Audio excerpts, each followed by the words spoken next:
प्रशासकीय अधिकारी कोणी आले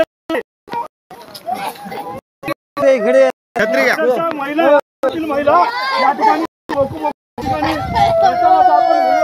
पाहायचं का तरी पण शासनाला प्रशासनाला या ठिकाणी आलेलं नाही। सर्वांनी या ठिकाणी त्यांना बाबूसाहेबाला बाहेर येण्याची विनंती या ठिकाणी करतो। बाबूसाहेब बाहेर या, बाहेर या, बाहेर या, बाहेर या, बाहेर या, बाहेर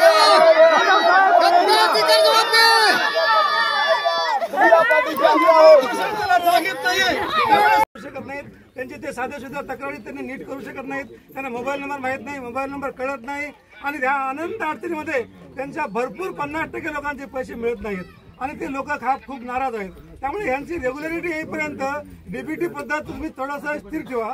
डीबीटी पद्धत कंप्लीट झाल्याच्या नंतर डीबीटी पद्धत चालू करायला पाहिजे। डीबीटी प्रोसेस तुम्ही कंप्लीट पूर्ण केलेलीच नाही आणि तुम्ही डीबीटी पद्धत लागू केलात आणि भरपूर वयोवृद्ध नागरिक, श्रवणबाळ नागरिक, निराधार नागरिक, वयोवृद्ध बाया, लेडीज खूप हैराण आहेत। त्यांच्यासाठी माझी खूप तळमळ होते। मी नेहमी तहसीलमध्ये गेली की त्या डिपार्टमेंटला नेहमी जातो, एकतरी आधार कार्ड घेऊन जातो, एकतरी मोबाईल नंबर घेऊन जातो, ते दाखवतो, पण तरीही काही मार्ग निघत नाही। भरपूर लोकांचे पैसे वेळेवर उपलब्ध होत नाही आणि आमचा रोडचा प्रश्न ते दाखवून ऐकतात।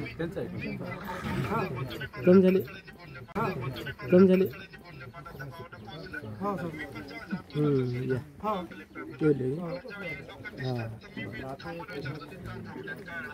हां बरोबर किती आलं ते तहसीलदार साहेब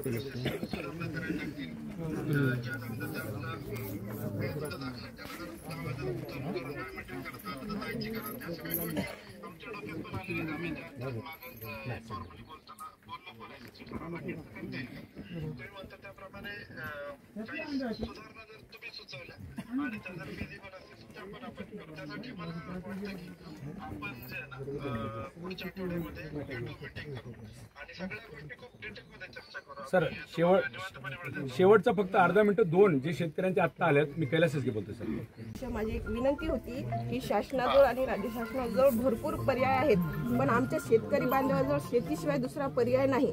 तर त्यांच्या मालाला त्यांचे जे समस्या आहेत त्यांचा विचार करणे शासनाला दुसरा पर्यायच नाही आम्हाला। आणि जे लेडीज आहेत ते खूप म्हणजे जेंट्सच्या मागे खूप परेशान होतात आणि तर आमचं फक्त विनंतीच करू शकतो आम्ही तुम्हाला की आमचा तुम्ही विचार करा आमच्या शेतकऱ्यांच्या प्रश्नांचा।